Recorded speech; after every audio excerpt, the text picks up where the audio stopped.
Ukrainienne souhaite cette rencontre et la propose. J'ai dit que j'étais prêt, venez, nous vous fournirons toutes les conditions nécessaires pour travailler et vous garantirons une sécurité totale à 100%. Mais si on nous dit, nous voulons cette rencontre, mais c'est vous qui devez vous déplacer, je pense que ce sont des exigences excessives pour nous. Je le répète, si quelqu'un souhaite nous rencontrer, nous sommes prêts.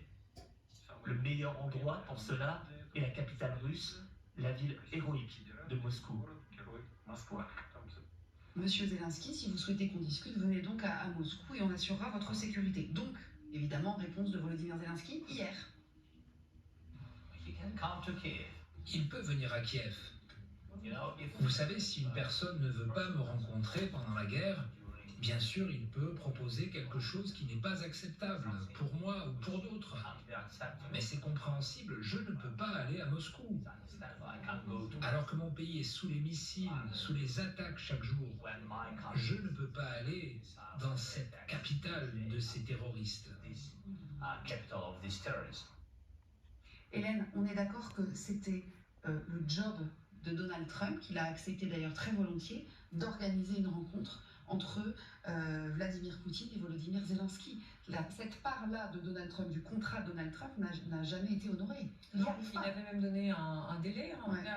C'était l'écho qu'on avait eu à travers ce que disaient les dirigeants européens qui avaient vu Donald Trump quelques jours après. De préférence dans tel type de base et tout, et on regarde les besoins. Qu'est-ce qu'il faudrait pour faire une sorte de force de réaction rapide, comme on l'avait fait à l'époque en ex-Yougoslavie, la FRR, franco-britannique d'ailleurs, qui avait été utilisée avec beaucoup de succès parce qu'elle a mené quelque part après au plan de l'OTAN, et on avait stoppé ce terrible drame de l'ex-Yougoslavie.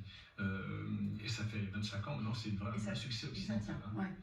Donc c'est un peu la même idée, si vous voulez, avec des déploiements de force. Alors bien sûr, ces déploiements de force, une fois que vous avez fait tout ça, vous regardez qu'est-ce que chacun peut mettre, quels sont les trous dans la raquette éventuellement, comment ils peuvent être comblés, et ensuite le positionnement va dépendre de plein de choses, de plein de vue évidemment politique intérieure, et tu as tout à fait Vincent raison de le souligner, parce qu'on imagine les Allemands ils ne veulent pas aujourd'hui mettre des troupes au sol en... De toute façon, on va en reparler longtemps, parce qu'on a aussi beaucoup de... les Français, le président Macron dit oui, mais l'opinion française, elle doit être un peu plus nuancée, et jamais les Russes n'accepteront. Donc vous voyez, il y a des jeux à tiroir, sachant que j'ai toujours pensé que c'est pas strictement indispensable de mettre, après un cessez-le-feu, des troupes en Ukraine, si on peut, ça peut permettre d'avoir un plan de paix et une force de réaction rapide qui peut se déployer rapidement. En revanche, là vous posez une très bonne question, c'est est-ce qu'on ne peut pas envisager dès maintenant, éventuellement, des troupes dans la partie occidentale de l'Ukraine, non pas pour combattre, mais au moins pour montrer la détermination européenne. Ça, c'est une vraie question, parce qu'aujourd'hui, ça n'avance pas. Ça pourrait être aussi un moyen de négociation en disant mais on retirera ses forces. Oui, mais vous dites pas pour combattre, mais pour montrer la détermination. Il suffit qu'il y ait un accrochage, un missile qui tombe, une attaque, donc il faudra répondre. On a des risques, mais malheureusement on a des risques. Alors, aujourd'hui on sent que les choses ne sont pas mûres, mais on peut aussi le faire de manière aérienne. Ça c'est une chose. Et je voudrais rajouter dans la réassurance en position américaine, à moins qu'on en parle un petit peu après, je ne sais pas, c'est que ce qui est quasiment quand même en principe acquis, c'est que les Américains aient une force aérienne de réassurance. C'est ce que demandaient la plupart des Occidentaux, c'est-à-dire des moyens de combat qui peuvent être engagés extrêmement rapidement. Alors les Américains peuvent le faire. Ça, on va en reparler. Juste un mot avant de faire tourner la parole, mais vous disiez, chacun vous compte et dit voilà ce que moi je peux apporter au pot. En l'état actuel des forces, que vous avez avec l'Ukraine, monsieur. On va trouver une solution, on va les aider. Écoutez, nous voulons sauver beaucoup de vies, alors nous allons faire quelque chose. Je pense que les gens s'attendent à ce que nous les aidions. L'Europe sera de loin la première à agir, et elle veut être la première, elle veut que cela cesse. L'Europe veut que cela cesse, et cela cessera. Cela cessera. Tout à coup, tout va s'arranger, vous verrez.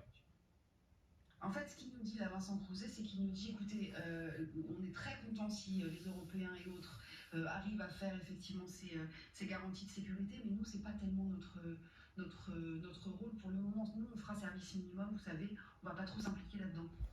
Tant mieux. Tant mieux, parce qu'il y a un tel flou depuis un mois sur les garanties de sécurité que pourraient apporter les États-Unis, qu'ils soient là à nos côtés en ce qui concerne la logistique et éventuellement l'effort aérien notamment l'aviation cargo, le transport des munitions, du matériel, etc. Tout ça c'est très bien, mais il faut qu'il y ait quand même une certaine unité dans ce futur mouvement des forces de réassurance, des garanties de sécurité amenées par les Européens, et qui dit unité, parler d'une seule voix. On ne peut pas parler d'une seule voix à la fois à Washington, notamment avec Trump, et puis côté européen. Donc finalement, c'est beaucoup mieux, qui nous laisse tranquilles et qui nous laisse faire sur notre propre continent. Alors on va voir si on est capable effectivement d'assurer notre propre sécurité. Il y a quand même une chose sur laquelle ils sont a priori OK pour se mouiller, si j'ose dire. Ils sont d'abord d'accord pour gérer la fameuse zone tampon dont on a tant parlé, qui permettrait de sécuriser les Ukrainiens. Brandon Moret, vous avez regardé quand on dit gérer cette fameuse zone tampon, qu'est-ce que ça veut dire là? Alors déjà, Bénédicte, une zone tampon, effectivement, qu'on évoque depuis plusieurs semaines, depuis plusieurs mois, pour assurer la sécurité ukrainienne en cas de nouvelle agression russe. Une zone tampon qui se situerait sur cette ligne de front. Alors, au sein d'une zone démilitarisée, à 40 km de la frontière ukrainienne et à 40 km de la frontière russe, donc 80 km au total. Alors pourquoi 40 km? Parce que selon les spécialistes, c'est la portée de l'artillerie. Alors selon nos confrères de NBC News, si un accord de paix est conclu entre Moscou et Kiev, les États-Unis pourraient jouer un rôle important dans cette zone tampon. Alors oubliez totalement l'idée de troupes américaines au sol, il n'en est pas question, Donald Trump l'a dit et l'a répété clairement. Mais les États-Unis pourraient jouer un rôle avec comme mission principale la surveillance. Ce sont donc les moyens technologiques américains qui seraient mis en avant, que ce soit des drones, des satellites, d'autres moyens de renseignement aussi, tout cela en coordination avec d'autres pays. Mais d'autres questions également se posent, parce que où se situerait précisément cette zone de surveillance américaine? Est-ce qu'elle se situerait assez à distance de la Russie? Et puis, s'il y a une infraction qui se déroule, qui se décèle sur cette zone tampon, que se passe-t-il? Et puis, l'armée américaine peut-elle, par exemple, survoler l'espace aérien ukrainien? Il y a autant de questions et il n'y a pas de réponse concrètement aujourd'hui, puisque les négociations n'ont pas abouti entre Kiev et Moscou. Alors, si on prend toute proportion gardée, un modèle qui existe déjà pour cette zone tampon, c'est le cas de la Corée du Nord et de la Corée du Sud. Il n'y a pas de forces américaines au sein de cette zone démilitarisée, mais il y a des Américains, des soldats qui sont déployés en Corée du Sud depuis la fin de la guerre, depuis 1957. Regardez, ils sont en nombre, 28 500 soldats donc en Corée du Sud. Alors, pas de soldats américains en Ukraine, ni de soldats issus des pays de l'OTAN, mais toujours, selon nos confrères de NBC News, il pourrait y avoir des soldats issus de pays non membres de l'OTAN. Par exemple, c'est un ou plusieurs pays, on affirme selon plusieurs sources donc militaires au sein de NBC News, ce seraient donc des soldats bangladais ou des soldats saoudiens qui pourraient donc assurer une certaine sécurité au sein de cette zone tampon. Alors, est-ce que cela verra le jour? Évidemment, les négociations donc sont en cours, et selon plusieurs donc sources militaires donc qui sont signalées par NBC News, au sein de cette zone tampon, l'objectif serait d'avoir un modèle qui ressemble à celui de la Finul qui existe au Liban et qui restera jusqu'en au moins 2027.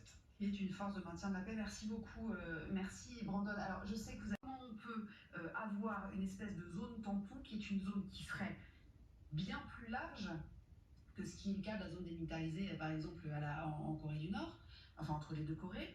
Ça fait une zone dans laquelle il y a des habitants. Enfin, je veux dire, ça ne va pas devenir un no man's land. Non, mais c'est toute la question en fait, comment ça va s'organiser, comment ça va être surveillé. Alors, ce qu'on m'avait expliqué, c'est que le premier garant de la sécurité de cette zone, ça va être l'armée ukrainienne. Ce sera eux en première ligne, en tout cas côté ukrainien, et que le rôle des alliés de l'Ukraine, ce sera de les aider, de les renforcer en termes de matériel, de leur permettre, voilà exactement, de les soulager en termes pour la formation par exemple, parce que ces personnes vont devoir former d'autres militaires pour pouvoir faire des rotations, enfin vers un soutien sur le matériel et puis la logistique. Mais il n'est pas question d'envoyer des alliés, des Français, des Britanniques sur cette première ligne. la surveillance en termes de renseignement, l'appui logistique pour de l'aérien, mais ça c'est compliqué avec les États-Unis parce qu'ils ne définissent pas clairement en quoi ça pourrait consister. En tout cas, Donald Trump parle de soutien aérien, mais il ne précise pas quoi, serait donc assuré par les États-Unis, et la présence de troupes qui seraient principalement des Britanniques et des Français, ça serait plutôt à l'ouest de l'Ukraine, derrière le Dniepr, dans des positions qui ne sont pas, en tout cas, publiquement définies, mais sans doute sur lesquelles les états-majors travaillent, avec un nombre d'hommes. Pareil, il y a plusieurs scénarios sur la table, peu d'hommes, beaucoup d'hommes. Tout dépend de ce qu'on veut faire et aussi de quel type de réassurance on veut faire, parce qu'on parle du terrestre, il y a la mer, la terre, donc tout ça est couché sur le papier par des états-majors, plusieurs options. Il va falloir trancher ces options. Ce qu'on ne sait pas, c'est cette zone tampon. Est-ce qu'il y aura des observateurs qui pourraient jouer ce rôle? Et donc il y a eu, c'est vrai qu'on entendait ça sachant chaque semaine, on parlait de le président russe, il ne veut pas voir un Européen dans cette zone tampon, c'est hors de question. Il ne veut pas avoir un Européen tout court en Ukraine. C'est ça. Mais est-ce que d'autres forces pourraient jouer ce rôle? Est-ce que ça serait suffisant aussi? Il y a beaucoup de questions qui restent. Il y a même une question, quand on regarde la carte que nous montrait Brandon tout à l'heure, en fait ça veut dire cette zone tampon, alors quelle que soit la profondeur, on verra, et voilà, mais cette zone tampon, elle part de la ligne de front. Donc ça veut dire que quoi qu'il advienne, c'est une zone que, alors je ne vais pas dire à laquelle les Ukrainiens renoncent, mais c'est une zone qui foncièrement n'est plus gérée par les Ukrainiens, n'est plus, comment je pourrais dire ça, formellement une zone qui appartient au territoire ukrainien. C'est-à-dire qu'elle renoncerait à ça. Et les Russes aussi. Est-ce que vous pensez une seule seconde que Poutine va renoncer aux 40 km, à ces 40 km-là, alors qu'il a perdu 700 000 hommes depuis 2 ans à peu près, morts, blessés, etc., en conquérant à peu près 1% du territoire ukrainien? Vous pensez qu'il va retirer ses forces de 40 km? C'est totalement illusoire. Je n'imagine pas un seul instant Poutine et son état-major renoncer à ces kilomètres qu'ils ont conquis aussi. Est-ce qu'on peut imaginer du coup prendre le problème à l'envers, puisqu'on parlait tout à l'heure de cette fameuse rencontre qui n'a pas lieu et que donc qui ne peut pas aboutir à un cessez-le-feu, de se dire qu'en fait ni Zelensky ni Poutine ne veulent de cette histoire de no-go zone, enfin de couloirs, de couloirs sécurisés pour de zones tampons, là merci, cherchez le mot, et que c'est pour ça que cette rencontre n'a pas lieu. Et c'est pour ça que le plan de paix n'avance pas. Oui, certainement. De toute manière, cette DMZ ou cette zone tampon, elle va exister un jour ou l'autre. À partir du moment où un accord de paix va être trouvé, nécessairement, il y aura une espèce de partition faite. Malheureusement, en Tatiana, cette zone tampon existera. Maintenant, le problème des zones tampons, c'est que en Corée, ça existe depuis 68 ans et c'est une épée de Damoclès permanente qui pèse sur la sécurité de la Corée du Sud. Donc, c'est pas nécessairement la solution maximale pour l'Ukraine. C'est pas de partir de nos pays, c'est partir de, effectivement, comme je disais tout à l'heure, les lignes de front. La première chose, c'est qu'il n'y aura pas de cessez-le-feu ni plan de paix tant que le président Zelensky et le président Poutine ne seront pas mis d'accord sur cette fameuse... Sur la ligne. Exactement, sur la frontière théorique en Ukraine, provisoire en tout cas, pour une ligne de cessez-le-feu. Donc la première chose incontournable, c'est se mettre d'accord sur une ligne de cessez-le-feu. Si ça, on arrive à le faire, là, on peut enfin travailler. Alors, il y a quand même, pardon, je vous coupe, mais il y a quand même une chose sur laquelle Vladimir Poutine est revenu cet été, quand il disait je veux les 4 oblasts, etc. Il a fait une concession quand même, en disant écoutez, si on doit se contenter de la ligne de front, on va le faire. Non, il a surtout dit qu'il n'ira pas chercher le total des oblasts, notamment de Kherson et de Zaporizhzhia. C'est-à-dire qu'au-delà de Millet, par exemple, on ne va pas chercher et on laisserait un bout de Zaporizhzhia. Donc ça, c'est une vraie concession, mais il voudrait un peu plus de l'autre côté, et c'est pour ça que Trump était content, parce qu'il dit ça y est, ils ont lâché un peu quelque chose, maintenant, et puis les Européens, Zelensky a dit non, mais nous, on ne veut pas lâcher du tout cette chose-là. Donc la première chose incontournable, d'abord, on se met d'accord sur la ligne. C'est se mettre d'accord sur la ligne. Si ça, c'est fait, après, c'est plus de la modalité. Alors la modalité, c'est quoi? C'est est-ce qu'on prend 20 ou 40 km chaque côté, et ça, c'est pas une zone tampon ou une zone démilitarisée, c'est-à-dire que les gens, les civils notamment, puissent vivre, mais par contre, il n'y a plus un seul militaire ukrainien et russe dans cette zone-là. Ensuite, il faut arriver à faire respecter un cessez-le-feu et surveiller qu'il n'y ait pas de militaires dans cette zone. Alors là, il y a plein de moyens de le faire. Il y a mettre des observateurs. C'est pas une force de maintien de la paix, c'est pas maintien de la paix, c'est observateur d'une ligne de front. Et ça, c'est des militaires ou c'est quoi? Ça peut être, les Chinois ont proposé, les Russes accepteraient les Chinois, ça peut être, comme il est dit tout à C'est quoi, l'heure, c'est des civils, les Saoudiens. c'est des militaires? À la limite, on peut envisager les deux, sachant que c'est extrêmement difficile quand même. Il ne faut pas se faire d'illusions parce que en 2014, la ligne de cessez-le-feu était en permanence non respectée. C'est très difficile, mais c'est pas impossible. À partir du moment où il y a une vraie volonté extérieure, il n'y a pas qu'une volonté, parce que les Russes et les Ukrainiens, bien sûr, se renvoient les coups. Alors, on ne sait jamais quel est le premier qui a balancé le coup, et après ça répond, et ainsi de suite, et ça n'arrive pas. Un incident grave, et surtout si les Russes prépositionnent des forces. Donc là, qu'est-ce qu'il faut? La force de l'assurance, c'est une force de réaction rapide, européenne évidemment, ou de la force des volontaires, qui sont capables d'intervenir rapidement en face pour dire non, là tu vas pas, parce que on arrive là. Mais à partir d'où? Qui serait positionné où alors? Les Européens, certains Européens veulent que ce soit l'Ukraine. Moi, je pense que les Russes n'accepteront jamais.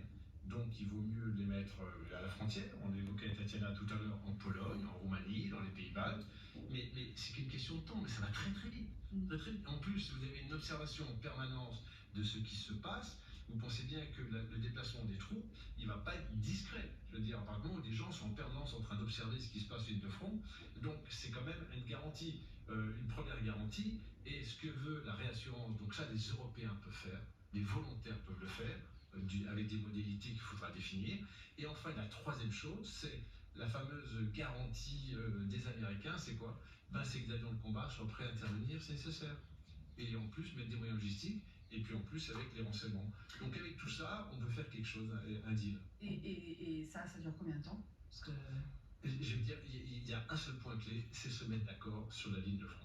Non, sur la ligne de séparation. Ce que je voulais dire, c'est on met cette zone tampon en place pour combien de temps? Après, il y a le temps nécessaire, le temps que Poutine restera là, ça ne bougera pas.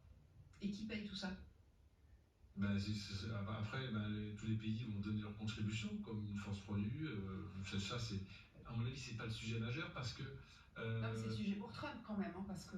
Oui, mais les avions, c'est pas le temps de voler en permanence. Si vous voulez, le gros avantage d'un avion, c'est que regardez ce qu'ont fait les Américains en Iran. Excusez-moi, mais les B2, s'il y en a 25, il y en a 25, s'il y en a 24, il y en a 24. Mais il faut que cette coalition des volontaires fonctionne, soit dynamique, et qu'il n'y ait qu'un seul but, c'est de protéger l'Ukraine, d'une part, ou cette réassurance, et si nécessaire, de protéger l'Europe. Oui. Parce qu'on ne le dit pas assez, mais l'Ukraine, quelque part, c'est le meilleur bouclier qu'on a trouvé jusqu'à présent contre la Russie, pour l'Europe et pour l'OTAN. Donc c'est presque un devoir que l'on a. Donc ça veut dire que pour suivre tout ce que vous dites tous les uns et les autres depuis le début, ça veut dire que tant qu'on n'a pas trouvé, tant qu'ils ne se sont pas mis d'accord tous les deux sur cette fameuse ligne, et il n'y a qu'eux qui peuvent se mettre d'accord l'un avec l'autre finalement. Non, Donald Trump, pas que deux. Il n'y arrive pas. Il y a le troisième. Et si Trump ne met pas l'énergie suffisante pour quand même mettre suffisamment de pression à Poutine pour trouver cet accord, à mon sens. Alors, on va revenir dans un instant parce qu'il met aussi la pression, pour le coup, il met la pression aux Européens, Donald Trump. Intéressant aussi, parce qu'il dit, vous êtes bien gentils, mais à un moment, il va falloir aussi que vous preniez votre part du gâteau, et notamment sur les hydrocarbures, parce que tout est une question d'argent, évidemment. À tout de suite. Qui tourne pendant 7 jours sur 7, 24 heures sur 24, face à une industrie européenne de défense qui est sous-dimensionnée et qui doit se reconstruire après des années de désarmement. Du côté de l'Europe, on le voit, 343 milliards d'euros qui ont été consacrés à la défense par les États membres en 2024. C'est une augmentation de près de 20% par rapport à l'année dernière et c'est 1,9% du PIB. Si on cumule donc les budgets européens, on dépasse donc le budget russe, mais ça ne veut pas dire grand-chose. Il y a des doublons, il n'y a pas de mutualisation. L'Union européenne qui, par ailleurs, a mis 800 milliards sur la table pour réarmer les 27. On va regarder maintenant la situation par pays, des pays leaders. La France, par exemple, 2,6% du PIB consacré à la défense, à 50 milliards cette année. En Allemagne, 2,12%. Grande-Bretagne, 2,33%. La Pologne, 4,12%. La Pologne qui atteindra rapidement les 5%. Les autres pays de l'OTAN doivent les atteindre en 2035. Alors là, on a parlé budget, si on parle hommes. Alors, si on parle hommes à présent, les Russes disposent de plus d'1 million d'hommes, 1,2 million d'actifs précisément, officiellement, en tout cas dans plusieurs centaines de milliers qui sont engagés en Ukraine, et des réserves beaucoup plus larges qu'en Europe. En Europe, c'est pareil, si on additionne les armées européennes, eh bien oui, on arrive au-dessus de ce chiffre, mais ce sont des armées qui sont très hétérogènes. On regarde la France, 200 000 hommes, le Royaume-Uni, l'Allemagne, pardon, 180 000, la Pologne, 200 000 pour les armées qui sont les plus puissantes. Quant aux armes, pour être bref, Bénédicte, parce qu'on ne va pas tout passer en revue, l'avantage technologique, elle est à l'Europe avec une aviation qui est plus moderne, des forces navales qui sont puissantes, mais l'avantage quantitatif, eh bien, il va à la Russie. On termine par le nucléaire, c'est important. La Grande-Bretagne et la France sont des puissances nucléaires, mais seule la France est souveraine. La Grande-Bretagne, elle dépend des États-Unis. Mais les deux pays, vous voyez, ne pèsent pas très lourd face à la Russie. Plus de 4000 ogives pour la Russie, qui est la première puissance nucléaire au monde. Mais en termes de dissuasion, ça n'a pas tellement d'importance non plus, parce qu'une seule ogive peut déjà faire beaucoup de dégâts. Alors moi, ça c'est une question que je me suis toujours posée. Pourquoi est-ce qu'on dit la Russie, elle en a plus, 4300, Vincent, alors que nous, on en a 3000 et que, en fait, comme le dit très bien Sylvia, il suffit... des poireaux et des carottes. Est-ce que ça nous rend plus puissants parce que quand on en a plus, je veux dire, c'est... Non, alors par exemple, je pars sous le contrôle de Patrick, mais dans le domaine de l'aviation, de l'aérien, je crois que les forces armées aériennes russes, c'est 4000 appareils à peu près, 4000 aéronefs. Ouais. Nous, l'Europe, tous les pays de l'Union européenne, compris plus le Royaume-Uni, c'est 2000, mais on a le double de chasseurs bombardiers, par exemple. Donc on ne peut pas comparer, c'est très difficile de comparer de toute manière. Ce qui est certain, c'est que d'un côté, il y a de la technologie, il y a de l'aérien, il y a des forces spéciales côté européen, et d'autre côté, il y a la masse, et il y a ce million de combattants présumés qui pourraient être engagés contre l'Ukraine et contre l'Europe. L'Europe peut-elle se défendre face à Poutine? Absolument. La seule différence, et c'était très bien ce que résume Sylvia, la seule différence, par exemple, je prends seulement l'exemple du budget, vous avez 110, mais uniquement pour l'industrie de guerre. Alors que les 340 millions, c'est... les 340 milliards, pardon, c'est pour l'entretien des forces, c'est pour les achats à long terme, la construction, ce n'est pas pour fournir des munitions en permanence. Donc en fait, il faut entre guillemets relativiser, mais ce qui est très intéressant en fait, c'est qu'il ne faut pas avoir qu'on ait peur de notre ombre. La seule chose, c'est que 110 milliards pour un pays qui est en guerre, et 340 milliards pour une Europe qui est en paix. Oui, c'est ça. Donc c'est ça la grosse différence. Et l'Europe n'a pas envie aujourd'hui d'être en guerre. Elle n'a jamais voulu d'être en vie, mais c'est vrai que si nécessaire, elle a vraiment les moyens de sa politique. Et puis on a oublié les nombres, les ressources humaines, parce qu'on parle des soldats, mais il y a tous les réservistes et tous ceux qu'on pourrait mobiliser. 135 millions, je crois, en Russie. 450 millions d'hommes, d'habitants en Europe. Donc on a les moyens de se défendre, on a les moyens de faire face, mais on n'est pas en guerre et donc on n'a pas envie de se mettre en position de guerre. Mais par contre, on a pris conscience du risque et ça c'est la vraie satisfaction, c'est qu'on essaie de s'aligner pour tout doucement prendre notre autonomie en Europe. C'est civis pacem parabellum, c'est vraiment le truc, si tu veux la paix prépare la guerre, c'est un peu ce qu'on est en train de faire en ce moment. Donc c'est de l'investissement sur le long terme. Bien sûr. Mais, et Hélène le redit très souvent, la problématique c'est les opinions publiques. Forcément. Oui, et puis parce qu'il y a sans doute une prise de conscience effectivement au niveau politique, et on le voit par l'activisme des Européens ces derniers temps, mais encore une fois, oui, je pense qu'on n'est pas encore dans cette logique où ils disent voilà, on est un continent en paix, avec des gens qui ne sont pas encore prêts, ou qui n'ont pas pris conscience que même si la guerre n'était pas dans leur pays, sur leur territoire, le risque à plus long terme de déstabilisation, parce qu'on ne s'attend pas à ce qu'il y ait la guerre sur le territoire français, mais en tout cas toute forme de déstabilisation et puis une guerre qui pourrait s'étendre à l'Est, c'est de l'ordre du possible. Mais ça, je crois qu'au quotidien, dans le quotidien des gens, c'est pas quelque chose qui est encore très ancré. Et puis une petite chose qui échappait à la très bonne présentation de Sylvia, c'est que c'est plus facile pour une dictature de faire la guerre, en termes de chaîne de commandement, que pour nos démocraties qui ne sont pas habituées à conduire des guerres de haute intensité. Oui, et je dirais une chose, c'est que la plus grande faiblesse des Européens, notamment de la France aussi, c'est la déstabilisation intérieure. Parce que si on est déstabilisé à la fois sur le plan économique et sur le plan social ou sur le plan politique, c'est une faiblesse. C'est ce qu'on disait juste avant dans la partie politique, avant que vous arriviez. On disait la journée du 10 septembre, à l'origine, a été un mouvement qui a été initié par des réseaux complotistes, etc. Pro-russe et largement d'extrême droite, et donc effectivement que ça avait été, et ensuite ça a été récupéré par pour le coup la gauche et l'extrême gauche, mais c'est vrai que ça a C'est né comme ça. Je voulais vous montrer. Le nerf de la guerre, c'est l'argent. Et lui, ce qu'il veut, c'est faire du business. Et en fait, peu importe à la limite les valeurs, on est sur du business. Et si une Ukraine en guerre rapporte plus d'argent à Donald Trump qu'une Ukraine en paix, et ben malheureusement, peut-être que effectivement l'Ukraine restera en guerre parce que, en tout cas, les États-Unis n'aideront pas à faire la paix. Mais s'il fait bien ses calculs, je pense qu'il se rendra compte, j'espère que... Mais Poutine, est-ce que ça vous semble une réalité? Alors, moi, je sais qu'il y a beaucoup de rumeurs, de spéculations, des questions de compromat et tout. Moi, ce que je vois en analysant bien la politique américaine, c'est que, quelles que soient ses raisons, ses positions et ses agissements, nous donnent cette impression de rapprochement. Est-ce que c'est une réalité pour des raisons commerciales, économiques à long terme? Est-ce que c'est pour des raisons de son amour pour des hommes forts? C'est autre chose. Mais très clairement, ça donne cette impression-là. À la fois, on l'entend dans les médias américains, on l'entend même chez les conservateurs qui critiquent la politique de Trump, parce qu'ils ne sont pas tous pro-russes, loin de là. Donc c'est quelque chose qui est une réalité. Et on le voit quand même avec ses agissements en accusant les Européens, notamment d'être l'obstacle à la paix, en quelque sorte. Alors Bernard Guetta, je rappelle que vous êtes spécialiste des questions internationales. Comment se comporte l'Europe dans tout ça? L'Europe n'a jamais... Je ne parle pas de l'Union européenne, là, je parle vraiment de l'Europe, des démocraties européennes, y compris l'Union européenne, n'a jamais été aussi unie dans l'histoire. Prenez les cartes, l'Europe de Charlemagne, c'est beaucoup plus restreint. Prenez les cartes, l'Europe de l'Empire romain, c'est beaucoup plus restreint.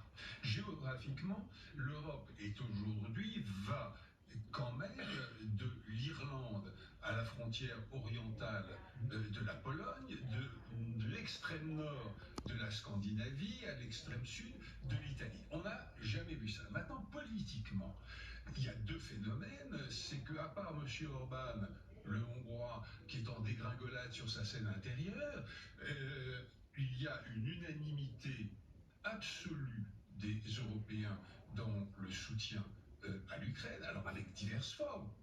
Les uns iraient, s'il y avait un cessez-le-feu, le général avait bien raison de le rappeler, s'il y avait un cessez-le-feu, les uns enverraient des troupes au sol, les autres l'air, les autres la main, etc. Mais il y a un soutien unanime.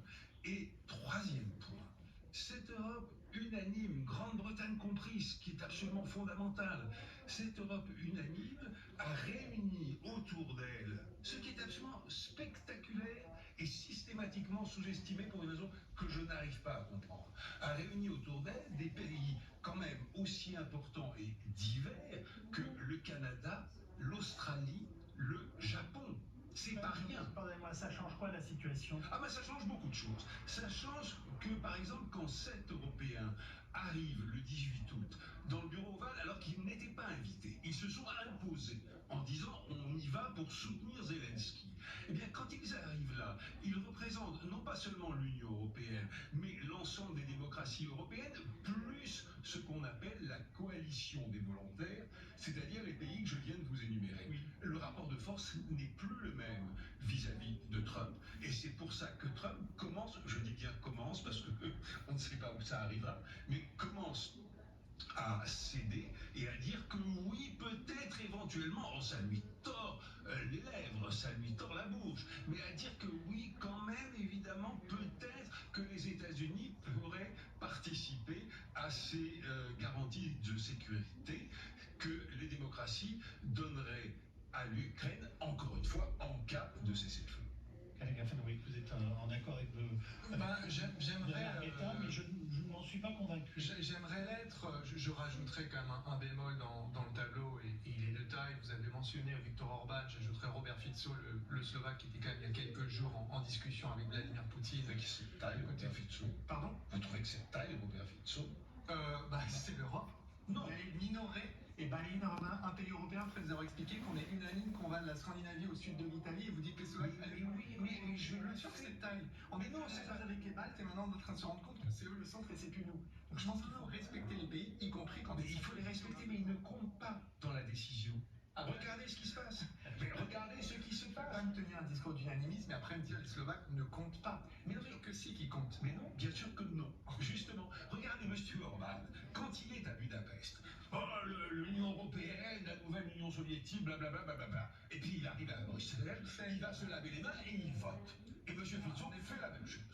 Alors M. Fico, le Slovaque, va, non pas à Pékin, mais enfin en Chine, soutenir l'organisation de coopération de Shanghai. Et alors, ça change quoi sur la scène européenne? Symboliquement, ça a de la valeur. Non. Oui. Bah si, non. Pourquoi est-ce qu'on ne les sanctionne pas? Vous le dites vous-même, il va converser amicalement avec Vladimir Poutine, qui est notre... Parce que rien dans les traités ne le lui interdit, je le regrette. Mais rien dans les traités de sanctions, mais c'est pas un problème que Robert Fico existe. Mais pourquoi vous dites ça? Bien sûr que c'est un problème, mais rien ne lui interdit, en vertu des traités, s'il veut aller en Chine, d'y aller. Donc, ne me demandez pas pourquoi l'Union ne le sanctionne pas. L'Union n'a pas de raison. Mais l'Union n'a pas de raison juridique. Bon, alors, vous voulez que je retire le mot unanimité? Je le retire. D'accord. Vous avez 26 pays et demi, quel lapsus merveilleux, 26 pays et demi, qui sont unanimes aujourd'hui. Voilà. Vous avez mis la Hongrie aussi. Alors, mais oui, j'ai mis la Hongrie parce que il n'y était pas, par exemple. Il est plus prudent. Il est plus prudent parce qu'il est extrêmement fragilisé sur sa scène intérieure. Au-delà de ça, est-ce que c'est suffisant pour impressionner d'une quelconque façon Poutine? Alors je pense que le soutien européen qui a été très bien décrit, y compris à Washington, je pense que le phénomène de Washington doit être mis en valeur parce que effectivement les Européens n'étaient pas invités, ils y sont allés et ça a contraint M. Trump à regarder les choses différemment. Mais ceci étant, le poids n'est pas là suffisamment parce que tout simplement, ce qu'on met sur la table, on parlait tout à l'heure de la coalition des volontaires, ben oui, mais on dit on aimerait bien quand même avoir le soutien américain, parce qu'on n'a pas complètement tout à fait les moyens. Il faut se souvenir que l'Europe s'est désarmée pendant 40 ans, et que maintenant, d'un seul coup, les Français, heureusement, ont découvert ça un peu avant, en 2017.